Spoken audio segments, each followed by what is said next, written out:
battle to challenge President Muhammadu Buhari's mandate and victory at the 2019 presidential election has commenced, with his opponent coming with allegations. And the governor of Imo State, Rochas Okorocha, has again come for the Independent National Electoral Commission, INEC. He says it is illegal for the electoral umpire to withhold his certificate of return.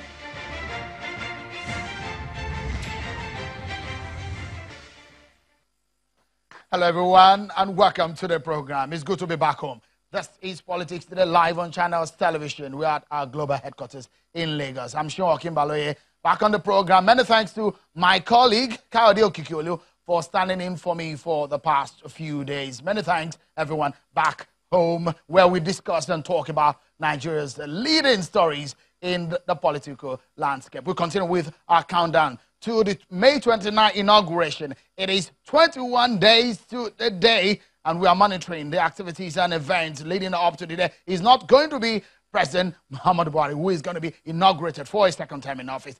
There's going to be a lot of governors across about 29 states, and Channels Television has it all covered for you across all of these states to give you all the events and activities leading up to that day. Tonight, we'll bring some of the top stories in the land, especially on a day when the Presidential Election Tribunal opens. A truckload of allegations and claims from the opposition parties against the mandate, the victory of the APC candidate Muhammadu Buhari in the 2019 presidential election. But first, let's tell you about some other stories coming from Imo State in the southeast region of the country, where troubles for the governor of Imo State, Rochas Okorocha. Perhaps those troubles are compounding as he's yet to get a certificate of return. In about 20 days or less, he will end his time as the governor of Imo State, but he's not sure where he's headed politically, as his ambition to the Senate is on hold. Mr. Rochas Okorocha is asking the Independent National Electoral Commission, INEC, to issue him the certificate of return for Imo West Senatorial District, having won the election. Addressing a news conference in Abuja, Mr. Okorocha says the electoral umpire lacked the constitutional powers to deny him the certificate of return for an election whose result was declared and announced in his favor. Last week, I wrote a letter to INEC officially for the first time myself, informing INEC about their wrongdoings and illegal actions taken by INEC to withhold my certificate on mere allegation of duress, which was never founded. Neither was there any committee set up to investigate the matter. So INEC on their own believed the report by the returning officer without investigating the authenticity of such allegation. So there was no issue of fair hearing at all to have asked me whether I actually committed offense that the person alleged. But what is important here is that INEC doesn't have the power to withhold the certificate of return, having declared a result, because both the certificate of return and the declaration is just one subject matter. Just the other one is a ceremony, a ceremonial, because the result has been declared. Well, that's one story on one hand for you, perhaps something for INEC to chew, and some of the legal issues that have been coming over that matter. But let's check out our political roundup now. We have more trending political stories for you.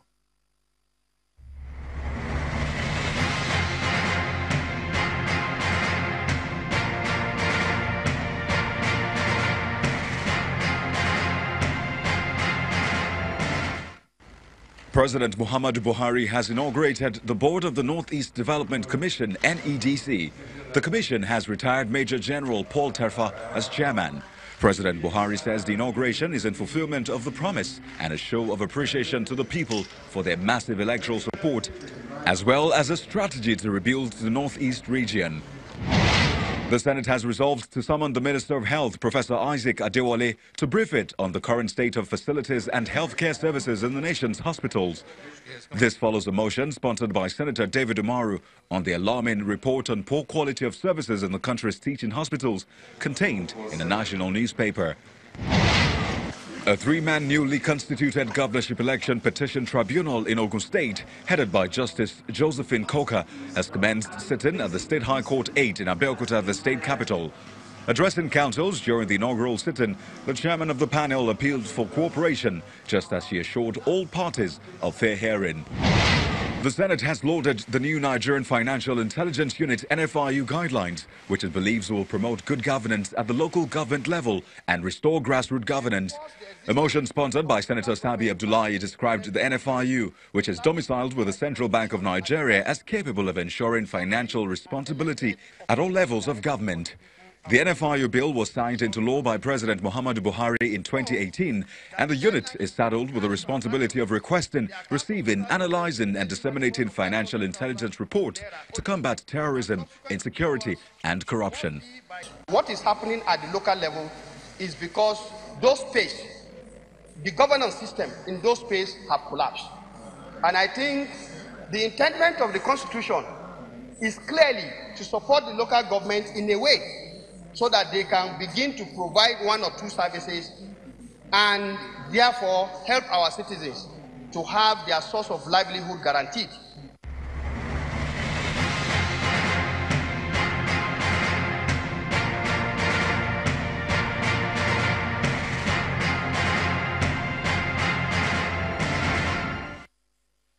Everyone now, let's get to our major topic of the day. Grab a seat, a cup of coffee, if you may. Wherever you may be, maybe you need to get a seat. And let's get started, shall we? Perhaps your biggest political story for the day. President Buhari was declared the winner of the 2019 presidential elections, defeating several others and his closest rival, the candidate of the PDP, Atiku Abubakar.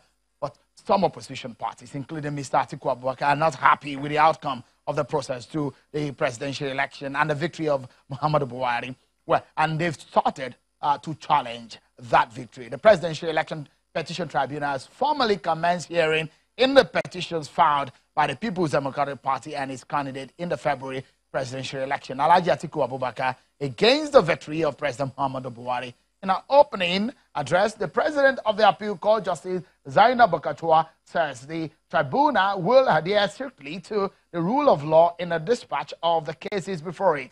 Alhaji Abubakar, the PDP, and three other political parties are seeking the nullification of President Buhari's victory at the presidential poll. Well, there are several issues on the table, though. Well, for a moment, let's get to see some of the issues tonight.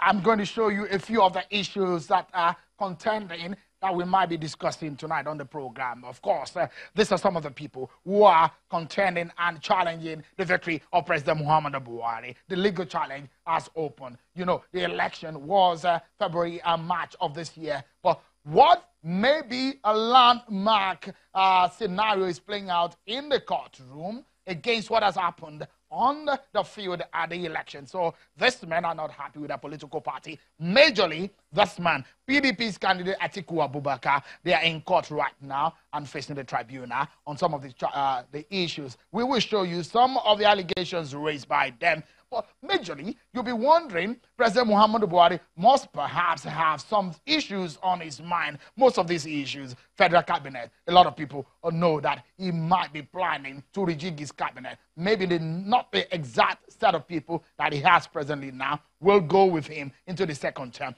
The issue of the second term and the responsibility here, the party says, is the next level agenda they have. That might be on his mind. The issue of the politics, for example, the National Assembly politics might be on his mind. Although these issues of the election tribunal has started, all of these issues will be on his mind. What about the economy? That is also a major issue that may be on Mr. President's mind as we speak right now. Maybe he's watching. All of these issues are very important to the nation. And so the issues of the second term and the team that the president might be bringing up.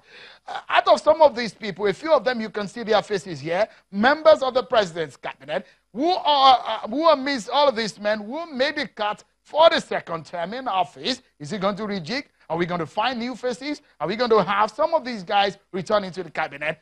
How would you rate some of these guys? Can they return? Those are some of the issues in the coming days we'll be dealing with. Let's look at what happened in the presidential election. Some of these figures that are being contended and contested by the major candidates in the Buhari had 15 million. Atiku Abubakar had 11 million. Mr. Atiku Abubakar believed that this result and these figures are not the exact one. That on the server is a real figure. Let's discuss some of these issues, shall we?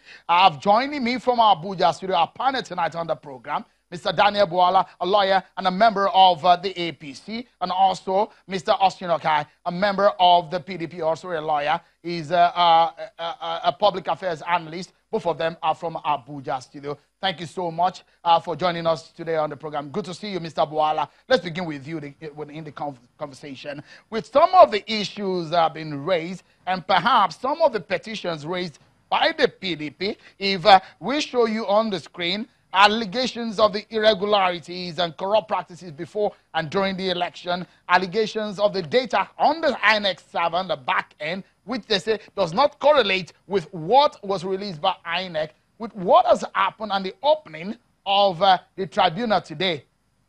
Your first take. Well, Shewun, thank you for having me, and good to see you back. You look refreshed. Well, because I am not involved in the case, as in I'm not a member of the either prosecuting team or the defense team, I can give a fair comment on that. However, I will not comment on the strength or weakness of a case because it is not only unethical, but the tribunal chair today gave a stern warning against weighing into it. And it is perfectly understood in a case of this nature at this critical time in Nigeria, the tribunals and the parties in the tribunal should be allowed to ventilate their case. However, our system of law, especially election petition system, is that anybody who brings a petition in court must come under any of these four grounds. I call them the four square pillars of election petition. It's found in section 138 that either the person he is challenging is not qualified at the time of election, or two, that the election is marred with irregularity and corrupt practices, or three, that the person who won the election did not score the highest votes at the election, and the fourth one, the person who is challenging the election believed that he was validly nominated but wrongfully excluded. So anybody bringing petition before the tribunal must be able to come under any of these four grounds. And then when you come on these four grounds, it does not stop there. You have to proceed beyond that to then establish by ingredients and by facts and document that any of the ground that you're relying upon is substantiated and proved before the court. Because the court is a court that dispenses justice according to law, not justice according to sentiment, not justice according to impression. And that is why the tribunal chair was very clear on this, that people should avoid, especially those in the matter, coming into the media space to weigh in, because they are likely to give a biased view, and the neutral man who watches in Nigeria will tend to think that that is the actual thing that transpired in the court. For example, today we saw a lot of sponsored protesters at the tribunal, very uncalled for, calling for this candidate to be declared, calling for this international community, and this is why the tribunal took that position. So I am happy that all of these gladiators in this matter must ensure that their people stay away from pressurizing the tribunal, from blackmailing the tribunal, because this is often what you see with politicians. When they don't find their way, the next thing they do is to blackmail the tribunal. I urge Nigerians, the ball is set. Let us watch tribunal and the parties before the tribunal to ventilate their issue and let justice be dispensed in accordance with the law. Okay, we will take a moment. That's a very good point for us to take a break on the program. But everyone, take a look at these figures. This is some of the issues that will be raised in the coming days. There's some landmark decision that might be made in this old scenario playing out, because the issues are being raised on the issues of INEC server and the result in their data and their database what becomes of that? Which are some of the issues being raised? The issues of other parties in the race that are challenging the victory of President Muhammadu Buhari. How does that play out? We'll look at some of these issues when we return from this break. Our second guest will join us right after now, everyone. Join us again. These proceedings should be treated as with any other low-profile case, where proceedings in court are not discussed publicly until a decision is pronounced by the court. This admonition is also extended to the parties, their respective counsels, and the members of the press. We, on our part, will make relevant information available as at when due. Any breach will not be condoned, and we will not hesitate in taking necessary action against such offenders. So far, we've empaneled 78 panels to cover the election tribunals in all the states of the Federation, excluding Jigawa State, where no election petition has been filed. The panels are now in place and have started hearing the petitions. There are presently 786 petitions, with Imo State having the highest number of 76 petitions, which necessitated the posting of 6 panels to the state. Welcome back, everyone. Let's get back to the conversation. So you heard the lead of the panel, the Presidential Election Petition Tribunal panel there, Justice Bukachua. They're saying that, look, allow us to deal with these issues when the hearing commenced today in the petitions filed by the People's Democratic Party and its candidate in the February presidential election, Alhaji Atiku Abubakar, against the victory of President Muhammadu Buhari. And that is the spine of our conversation tonight, everyone.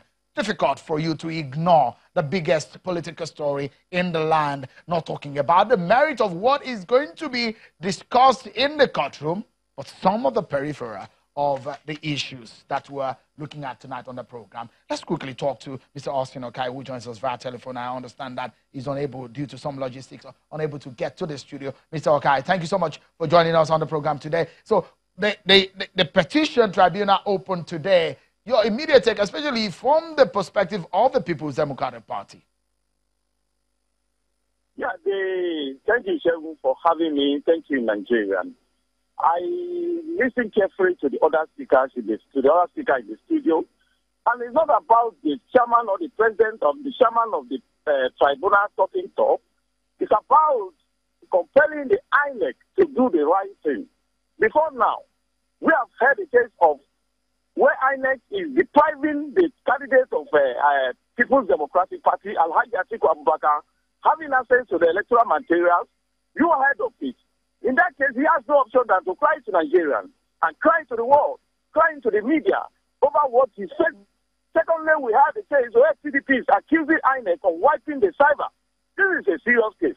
I think before Atiku approached the tribunal seeking for justice and claiming his mandate, he must have gathered the evidence enough.